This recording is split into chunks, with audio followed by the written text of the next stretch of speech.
Good day everyone, I'm Jeremiah Esculano and I will discuss secure email.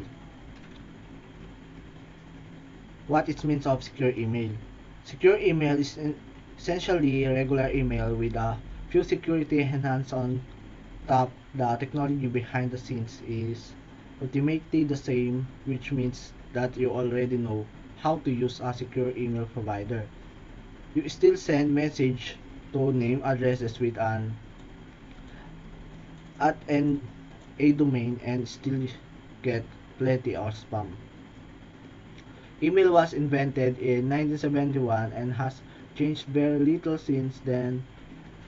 In that time, it's managed to become a major risk security to individual, government, and private companies around the world. Some secure email provide also integrate tools like Pretty Good Privacy or PGP for short into their interface. PGP let you lock the content of a message so that I can only be read the someone with the correct private key.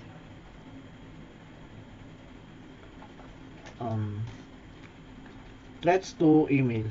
Message interception, message interception, block delivery, message interception and subsequent relay, message content modification, message origin modification, message content forgery by outsider, message origin forgery by outsider, and message content forgery by recipient, message origin forgery by recipient, denial of message transmission.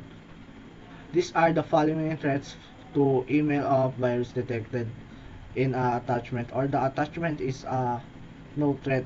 The message show otherwise the message is delivery to recipient. These options provide more security and prevent the email recipient for opening infected attachment. This all message appear in the message log and pending scan display into the reason column.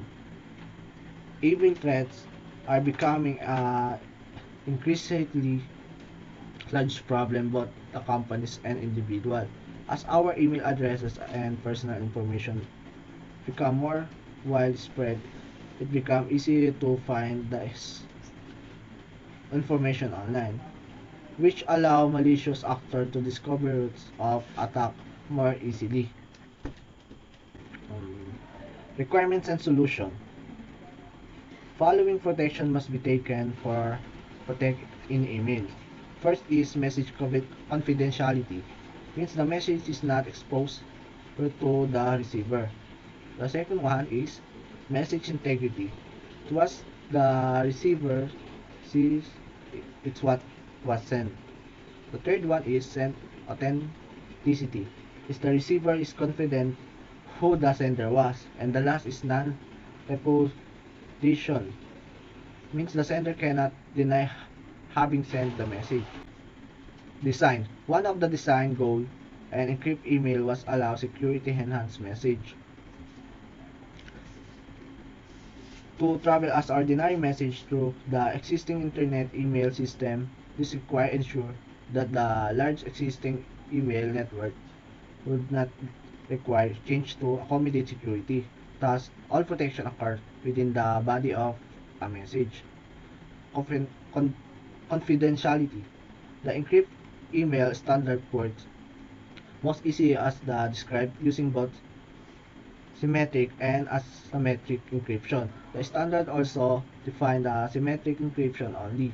To use symmetric encryption, the sender and receiver must have previously established a shared secret encryption key.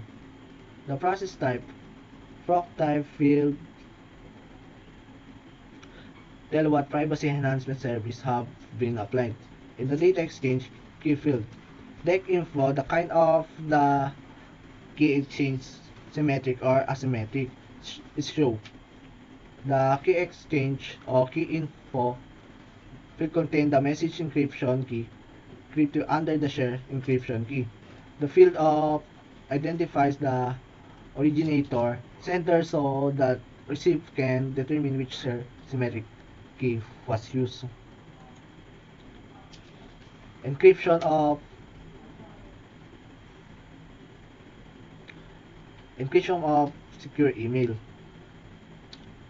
Encrypted secure email strong CentOS and security for electronic mail, triple DES, AES, and RSA cryptography are quite strong.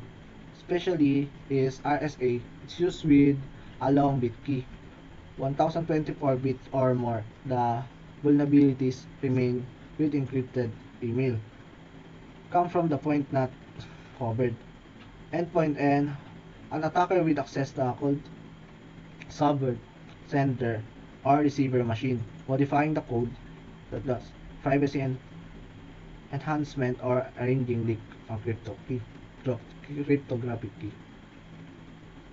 And the last is the example of secure email. First is PGP, proper good privacy. An example of PGP, there are plenty of software tools that implement the Open PGP standard. They, they all the different ways to sending up a PGP encryption. One of particular tools that work very well in Apple Mail. If you are using Mac computer, you can download the GPG tools. This application will generate and manage your public and private key. It also integrates automatically with Apple Mail. SRMIME, Secure Multipurpose Internet Mails Extension,